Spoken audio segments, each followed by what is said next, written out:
Hello everyone, welcome to our healthcare series presented by SSV Heart and Multi-Speciality Hospital. I am with you, Shikha Yadav.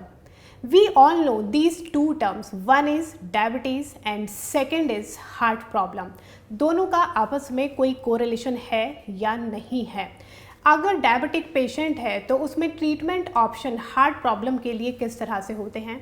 क्या हम किसी भी तरह से कोई लाइफस्टाइल या डाइट में मॉडिफिकेशंस करके इन प्रॉब्लम्स को कुछ हद तक कंट्रोल कर सकते हैं? There is number of questions जिनको आज हम डिस्कस करेंगे senior interventional cardiologist doctor S Bansal के साथ, who is CMD of SSV heart and multi speciality hospital. Doctor Bansal, welcome to the show. Thank you. Doctor Bansal, मैं आपसे आज बात करना चाहूँगी डायबिटीज़ और हार्ट प्रॉब्लम के बारे में. दोनों ही प्रॉब्लम ऐसी हैं जो इंडिया में काफ़ी तेज़ी से इंक्रीज़ हो रही हैं. तो सबसे पहले तो हमारे व्यूअर्स को बताएं कि डायबिटीज़ क्या है और डायबिटिक नॉन डायबिटिक का क्या क्राइटेरिया रहता है मेडिकली.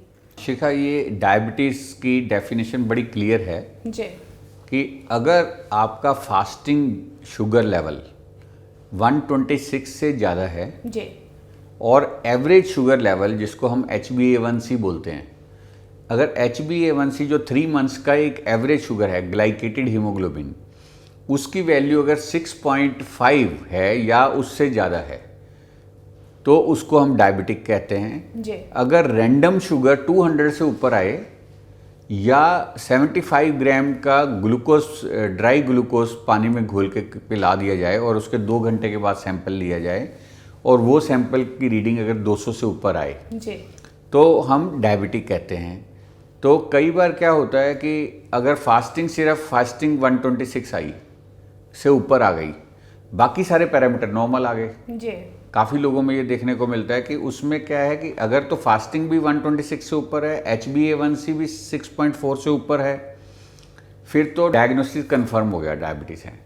लेकिन अगर दोनों में फ़र्क है कि HbA1c कहता है कि आपको डायबिटीज़ नहीं है, फास्टिंग कहता है कि आपको है, तो फिर आपको एक बार दोबारा फास्टिंग चेक करना पड़ेगा. मतलब अगर एक क्राइटेरिया ही शो कर रहा है कि आप डायबिटिक हो तो उसको कम से कम 2 बार स्टैंडर्ड मेथड से जब हम चेक करते हैं तो अगर वो उससे ऊपर आता है तब उसको डायबिटिक कहते हैं. जी. एंड डॉक्टर बंसल, डायबिटीज़ में भी 2 टाइप होते हैं, उसको किस तरह से आप डिफाइन करना चाहेंगे? जी, 2 टाइप होते हैं, एक टाइप 1 एक टाइप 2. जी. ठीक है. जो टाइप 1 है वो बचपन में शुरू हो जाती है. उसमें क्या होता है, हमारी अपनी एंटीबॉडीज़ हमारे पैनक्रियास के आइसोलेट सेल्स जहाँ से इंसुलिन बनती है उनको डिस्ट्रॉय कर देते हैं. जी. तो बचपन से ही शुगर लेवल हाई होते हैं और बच्चों में कोई सस्पेक्ट नहीं करता, तो यूजुअली बड़े वो कॉम्प्लिकेशंस होने के बाद ही पता चलता है कि इसको डायबिटीज़ थी बच्चे को. यूजुअली 15 साल की उम्र के बाद शुरू हो जाती है वो. जी. 14 साल, 15 साल, 20 साल की उम्र में वो शुरू हो जाती है, क्योंकि इंसुलिन बन ही नहीं रही होती उनकी बॉडी में. इसलिए उसका ट्रीटमेंट टैबलेट से नहीं किया जा सकता, उसको हमेशा इंसुलिन ही देनी पड़ती है. ओके. और उनको यूजुअली हाई डोज इंसुलिन की ज़रूरत पड़ती है. तो बचपन से जो डायबिटीज़ होती है, जो इंसुलिन डिपेंडेंट डायबिटीज़ कहते हैं, वो टाइप 1 है. ओके. जो टाइप 2 है वो मैच्योरिटी ऑनसेट है. यूजुअली वो 30 इयर्स की एज के बाद शुरू होती है. तो 30 इयर्स की एज के बाद 40 की में भी आ सकती है, 50 की एज पे भी आ सकती है, 60. वो फैमिलियल होती है, मतलब कि वो जेनेटिक होती है. फैमिली से वो जीन्स इनहेरिट करके वो मैनिफेस्ट करता है after the age of 30 and up to the age of 60-70 कभी भी वो मैनिफेस्ट हो सकती है डायबिटीज़. जी. तो उसको हम मैच्योरिटी ऑनसेट डायबिटीज़ या टाइप 2 डायबिटीज़ कहते हैं. वो टैबलेट से भी कंट्रोल हो सकती है और कई बार टैबलेट से नहीं कंट्रोल में आती तो उसमें इंसुलिन की ज़रूरत भी पड़ सकती है. तो टाइप 1 जो डायबिटीज़ है जी. वो ज़्यादा डेंजरस है, बिकॉज वो एक तो लेट डिटेक्ट होती है, बच्चों में सस्पेक्ट नहीं आप करते. दूसरा, जब वो डिटेक्ट होती है तो अभी बच्चे की तो सारी उम्र पड़ी है, तो डायबिटीज़ की जितनी पुरानी डायबिटीज़ होती जाएगी उतनी कॉम्प्लिकेशंस ज़्यादा होंगी. तो ड्यूरेशन ऑफ डायबिटीज़ इंपॉर्टेंट है. अगर बचपन में डायबिटीज़ हो गई है तो उसकी आगे सारी लाइफ पड़ी है, तो उसकी ड्यूरेशन ऑफ उसकी जब तक 55 की ईयर्स की एज होती है टाइप 1 वाले की, 35% लोगों की तो डेथ ही हो चुकी होती है तब तक. ओके. हाँ, तो ये टाइप 1 डायबिटीज़ जो है ये वाकई बड़ी डेंजरस टाइप की डायबिटीज़ है जी। इसलिए बड़ा इंपॉर्टेंट है। एक टाइप होती है जेस्टेशनल डायबिटीज़ जो प्रेगनेंसी में शुगर लेवल बढ़ जाता है जी। जैसे ही डिलीवरी के बाद शुगर लेवल कम होने शुरू हो जाते हैं जी। किसी किसी की वो परसिस्ट कर जाते हैं, हाई रहने लगते हैं। तो जेस्टेशनल डायबिटीज़ एक अलग टॉपिक है, पर ब्रॉडली टाइप 1 एंड टाइप 2 दो ही तरह की डायबिटीज़ होती है। डॉक्टर बंसल, अगर हम कोरिलेशन की बात करें तो डायबिटीज़ और हार्ट प्रॉब्लम एक दूसरे से किसी तरह कोरिलेट करते हैं, या अगर डायबिटिक पेशेंट है तो उसमें चांसेस ज़्यादा इंक्रीज़ हो जाते हैं हार्ट प्रॉब्लम होने के, क्या कहना चाहेंगे इसमें? डायबिटीज़ को हम लोग कहते हैं CHD इक्विवेलेंट। इसका मतलब ये होता है कि डायबिटिक पेशेंट जो है 50 की एज के बाद अगर उसको कोई हार्ट प्रॉब्लम नहीं है जी, तो भी हम उसको एक पेशेंट जिसको हार्ट प्रॉब्लम है उसके बराबर मानते हैं जी। तो उसका अगर किसी पेशेंट को डायबिटीज़ नहीं है लेकिन हार्ट अटैक हो चुका है और उसकी एज 50 क्रॉस हो गई है जी। और दूसरी तरफ एक ऐसा पेशेंट है जिसको डायबिटीज़ है पर हार्ट प्रॉब्लम नहीं हुई है कभी, ओके। और एक है जिसको हार्ट अटैक हो चुका है पर डायबिटीज़ नहीं है, जी। तो डायबिटिक पेशेंट उसके बराबर अगले 10 साल में दोनों को ही दूसरे हार्ट उसको जिसको पहले हार्ट अटैक हो चुका है जिसको डायबिटीज़ नहीं है उसको भी 20% चांस है दूसरे हार्ट अटैक का, और डायबिटिक को पहले हार्ट अटैक का भी 20% चांस है अगले 10 साल में। ओके। और दूसरा डेथ का चांस जिसको डायबिटीज़ है और कोई हार्ट डिजीज़ नहीं है उसका 50 की एज के बाद डेथ का चांस भी 10 साल में 15% है, और जिसको डायबिटीज़ नहीं है और हार्ट अटैक एक हो चुका जी, उसको भी अगले 10 साल में 15% रिस्क है डेथ का। तो जिसको डायबिटीज़ है पर हार्ट डिजीज़ नहीं है उसका रिस्क एक पेशेंट जिसको डायबिटीज़ ना हो और फिर भी हार्ट डिजीज़ भी हो तो उसके बराबर डायबिटीज़ की वजह से ही उसके बराबर पहुंच जाता है वो। ओके। तो इसके लिए इसको बोलते हैं CHD मतलब coronary heart disease equivalent. Diabetes उसके इक्विवेलेंट है रिस्क। ओके। तो दोनों में रिस्क बराबर है, हार्ट पेशेंट के बराबर ही उसको ट्रीट कर रहा जाता है जिसकी एज 50 हो गई और डायबिटीज़ है तो उसको एक हार्ट पेशेंट की तरह से ही हम ट्रीट करते हैं to prevent heart attack in future. Okay. इसलिए ये बहुत ही इम्पॉर्टेंट है कि डायबिटिक पेशेंट में क्योंकि सब्सटेंशियली रिस्क बढ़ जाता है, नॉन डायबिटिक के कंपैरिजन में 2 गुना रिस्क ज़्यादा होता है मेन में जी, और 3 गुना रिस्क ज़्यादा होता है विमेन में। जी। तो डॉक्टर साहब, क्या हम ये बोल सकते हैं कि डायबिटिक पेशेंट जो है उसमें साइलेंट हार्ट अटैक होने के या हार्ट फेलियर होने के चांसेस बहुत ज़्यादा बढ़ जाते हैं? जी जी, एक जो हार्ट अटैक है जी, कई बार क्या होता है कि पेशेंट को डायबिटिक पेशेंट आता है हॉस्पिटल में और वो कोई हिस्ट्री नहीं देता कि उसको कभी कोई हार्ट अटैक या हार्ट की प्रॉब्लम हुई है। जी, कराने आता है वो गॉल ब्लैडर का ऑपरेशन या किसी और सर्जरी कराने आता है वो, तो नॉर्मली उसकी फिटनेस के लिए ECG किया जाता है। तो ECG में देखा जाता है कि भी इसको तो एक हार्ट अटैक हो चुका। जी, जब उससे पूछा जाता है वो कहता है मुझे तो पता ही नहीं। तो वो साइलेंट हार्ट अटैक्स डायबिटिक्स में होते हैं।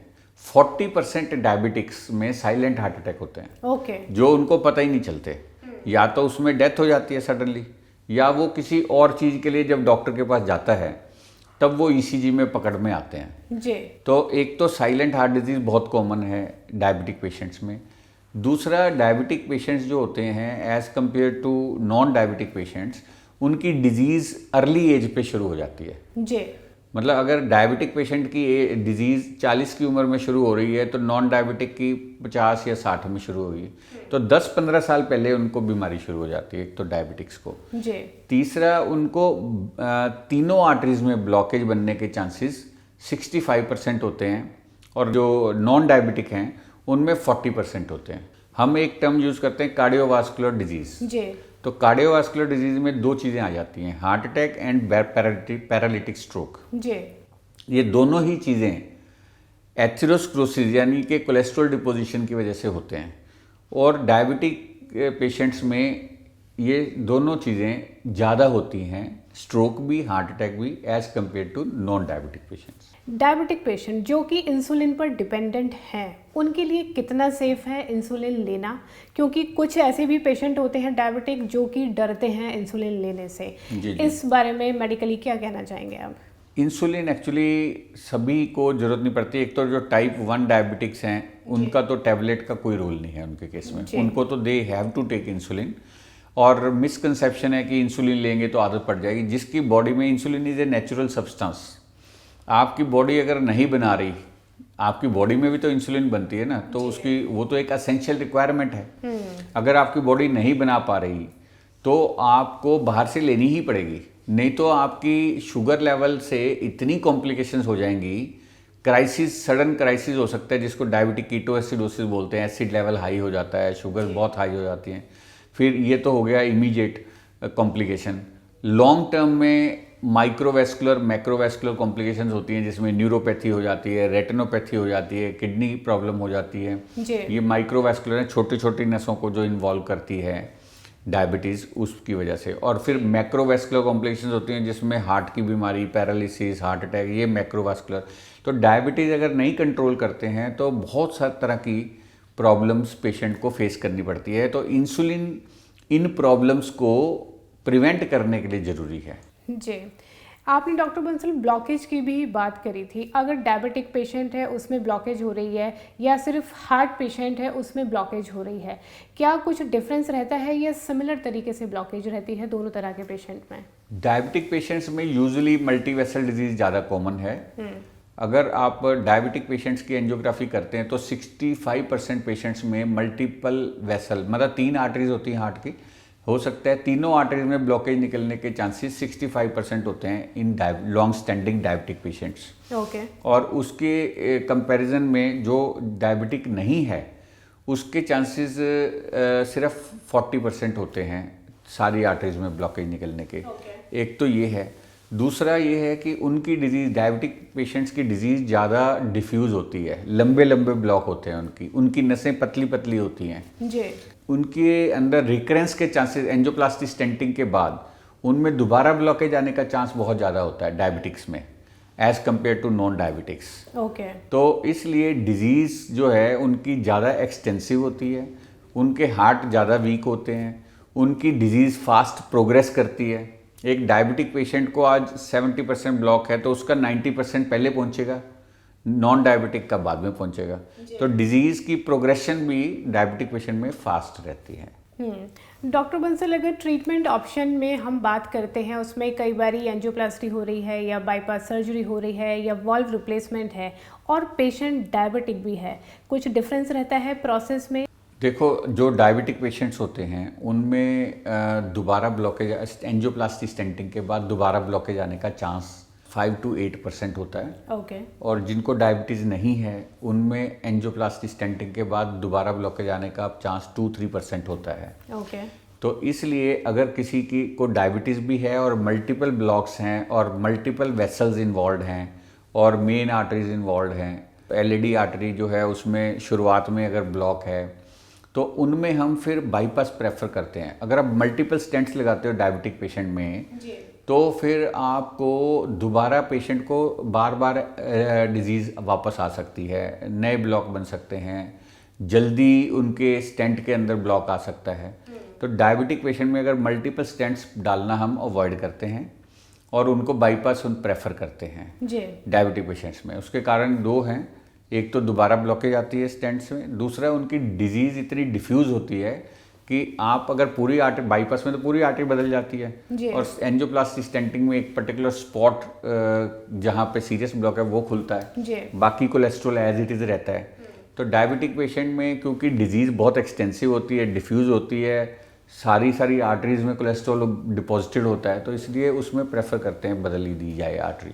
अगर किसी भी सर्जिकल प्रोसेस से गुजरा है पेशेंट और वो डायबिटिक भी है, हीलिंग उसमें कितनी रहती है? क्या कंप्लीट हील कर पाता है पेशेंट? जी बिल्कुल, जो ये डिपेंड करता है कि डायबिटीज़, इसलिए सर्जिकल हीलिंग होती है उनमें उतना ही टाइम में हो जाती है जितनी नॉन डायबिटिक में होती है, प्रोवाइडेड उनका शुगर कंट्रोल में हो। ओके। तो इसलिए बाईपास सर्जरी, बहुत सारे पेशेंट्स जिनकी बाईपास होती है वो डायबिटिक होते हैं और बड़ी अच्छी उनकी हीलिंग होती है।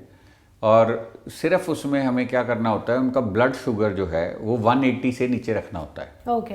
अगर किसी का आइडियल हीलिंग करनी है, नॉर्मल पेशेंट जैसी हीलिंग करनी है, तो हम क्या करते हैं सर्जरी के दौरान उनको इंसुलिन पे डाल देते हैं। जी। तो इंसुलिन जितनी उनकी शुगर होती है उस हिसाब से इंसुलिन की डोज दे देते हैं। तो उनका sugar we try to keep it below 180। तो हीलिंग इतनी फर्स्ट क्लास होती है कि डायबिटिक और नॉन डायबिटिक में कोई फर्क नहीं रहता। ओके, तो डेफिनेटली कोरिलेट तो करती हैं दोनों जी। चीज़ें, लेकिन डेफिनेटली उनको ट्रीटमेंट के बाद क्योर किया जा सकता जी, है। जी, जी। कोई पर्टिकुलर प्रिकॉशन भी जो कि फॉलो करना मस्ट होता है पेशेंट को? डायबिटिक पेशेंट्स को अपने शुगर कंट्रोल में रखने होते हैं, सबसे इंपॉर्टेंट वो चीज़ होती है। प्लस डायबिटिक पेशेंट जो हार्ट पेशेंट भी है साथ में, जी। उसके लिए एक फार्मूला होता है ABC। ABC का मतलब ये होता है कि उनको अपने ABC का ख्याल रखना होता है। ओके। तो ABC में A इज HbA1c, A1c यानी कि एवरेज शुगर अपना उसको 7 रखना होता है उन्होंने। जी। तो HbA1c 7 टारगेट होना चाहिए। एक बात पहली डायबिटिक हार्ट पेशेंट के लिए सबसे इम्पॉर्टेंट। जी।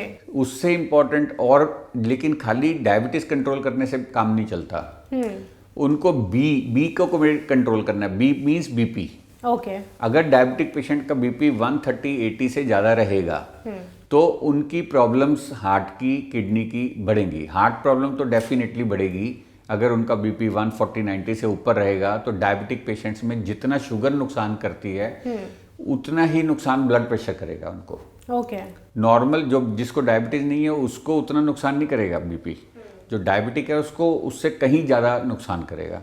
तो अपना A was sugar control, HbA1c control. जी। दूसरा B फॉर BP कंट्रोल। जी। BP ideally should be kept around 130/80 और less than that. Third is C is cholesterol. Okay. तो अगर डायबिटिक पेशेंट का कोलेस्ट्रॉल, क्योंकि देखा गया है कि डायबिटिक पेशेंट में मल्टीपल रिस्क फैक्टर होते हैं।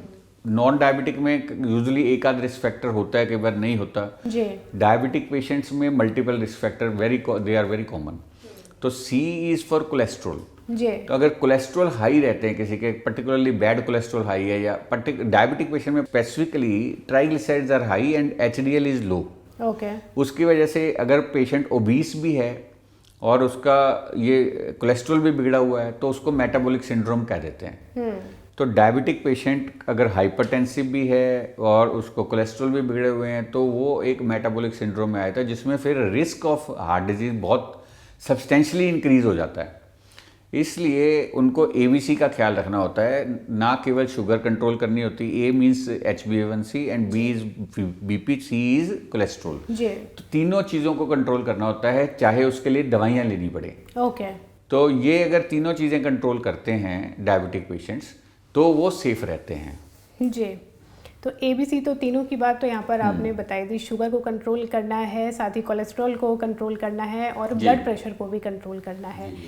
अगर हम डाइट और लाइफस्टाइल मॉडिफिकेशंस की बात करें तो अगर इसमें भी कुछ चेंजेस हमें करने हैं तो आप उसमें क्या क्या सजेस्ट करना चाहेंगे पेशेंट को, और साथ ही किस हद तक या कितने % कंट्रोल किया जा सकता है प्रॉब्लम को? डायबिटिक पेशेंट्स में डाइट का बहुत मेजर रोल है। जी।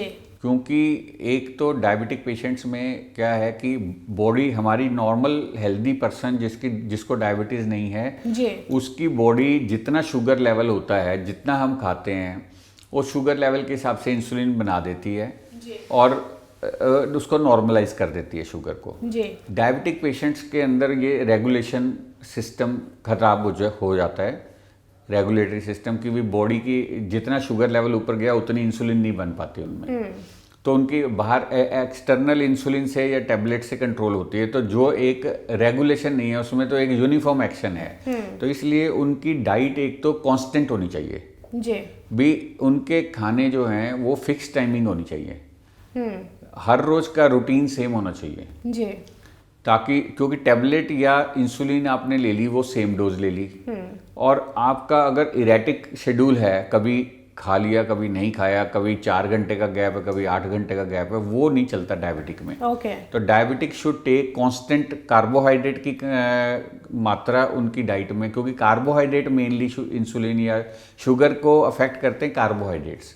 तो कार्बोहाइड्रेट की मात्रा सेम होनी चाहिए हर रोज, सेम इंटरवल्स होने चाहिए, गैप्स होने चाहिए, और फिक्स टाइमिंग होनी चाहिए, और मोर फ्रीक्वेंट स्मॉल क्वांटिटीज होनी चाहिए। क्योंकि ज़्यादा एक बार खाएंगे तो एकदम शुगर बढ़ेगी, क्योंकि बॉडी नहीं कर सकती कंट्रोल। जी। तो स्मॉल क्वांटिटीज मोर फ्रिक्वेंटली, ये तो हो गए जनरल रूल्स। जी। उसके अलावा जो डायबिटीज़ हैं वाले पेशेंट हैं उनको लो फैट मिल्क लेना चाहिए ताकि कोलेस्ट्रॉल भी कंट्रोल में रहे और जो वो मिल्क वाला जो कार्बोहाइड्रेट है वो कंपोनेंट भी थोड़ा चला जाए और मिनरल्स एंड विटामिन्स भी चले जाएं। जी। तो उनको लो फैट मिल्क का इस्तेमाल करना चाहिए। थोड़ा सॉल्ट, अगर ब्लड प्रेशर हाई है तो थोड़ा सॉल्ट कम लेना चाहिए। जितनी स्वीट्स हैं उनको बिल्कुल अवॉइड करना चाहिए। ओके। तो उनको फ्रूट भी जो है ना, फ्रूट की जो कार्बोहाइड्रेट है वो बेटर है as compare to the carbohydrate जो आपके मैदा में है या शुगर्स में है। वो कार्बोहाइड्रेट सबसे ज़्यादा हार्मफुल है डायबिटिक पेशेंट्स के लिए। को अगर वीट भी लेना है तो उनको जो होल वीट होता है, होल ग्रेन वीट, जी, वो उसका इस्तेमाल करना चाहिए। ओके। उसके अलावा उनको गुड कोलेस्ट्रॉल जिनमें ज़्यादा होता है उस तरह के ऑयल यूज़ करने चाहिए। जो बैड कोलेस्ट्रॉल को बढ़ाते हैं उस तरह के ऑयल यूज़ नहीं करने चाहिए। घी बटर नहीं यूज़ करना चाहिए। और मिल्क से जो बनते हैं ना वो घी एंड बटर है, वो वाले डायरी प्रोडक्ट्स से जो फैट बनती है वो हार्मफुल है। ट्रांस फैट बहुत हार्मफुल है उनके लिए। ट्रांस फैट होती है जो वेजिटेबल फैट होती है, डालडा घी जैसे होता है, जो बेकरी में यूज़ होते हैं, तो जो फास्ट फूड में यूज़ होते हैं, ये सारी चीज़ें उनको अवॉइड करनी होती हैं। तो डायबिटिक पेशेंट को तो बड़ी एक डिसिप्लिन डाइट, एक प्रॉपर डाइट को पैटर्न को और फिक्स डाइट के पैटर्न को फॉलो करना बहुत ज़रूरी है। और डाइटिशियन के साथ वो बैठ के अपनी पसंद की चीज़ों का एक डाइट चार्ट बनवा के that is what they need to follow, जिसमें वेजिटेबल ज़्यादा हों, फ्रूट ज़्यादा हों, स्वीट्स बिल्कुल जीरो हों, और उसके बाद रिफाइंड चीज़ें ना हो, रिफाइंड आटा, रिफाइंड राइस वो ना हो, उसकी बजाय ब्राउन राइस हो और आपका होल ग्रेन का वीट हो। ये सारी छोटी छोटी बातें डायबिटिक पेशेंट्स के लिए बड़ी इंपॉर्टेंट हैं। जी। और डाइट के अलावा डॉक्टर बंसल क्या किसी तरह के लाइफस्टाइल मॉडिफिकेशंस की, एक्सरसाइज की, उसकी भी इम्पोर्टेंस होती है? बिल्कुल, बहुत इंपॉर्टेंट है। डायबिटिक पेशेंट्स में एक्सरसाइज करने से, जी, रेगुलर एक्सरसाइज, अगर आधा घंटा पेशेंट ब्रिस्क वॉक कर ले, सिंपल एक्सरसाइज या कोई भी और एक्सरसाइज वो जो करना चाहे, वो आधा घंटा हर रोज उसको लगाना चाहिए। जी। 150 मिनट्स पूरा एक वीक में 150 मिनट्स, यानी कि अगर आधा घंटा रोज करें तो 5 दिन हफ्ते में एक्सरसाइज उसको जरूर करनी चाहिए। ओके।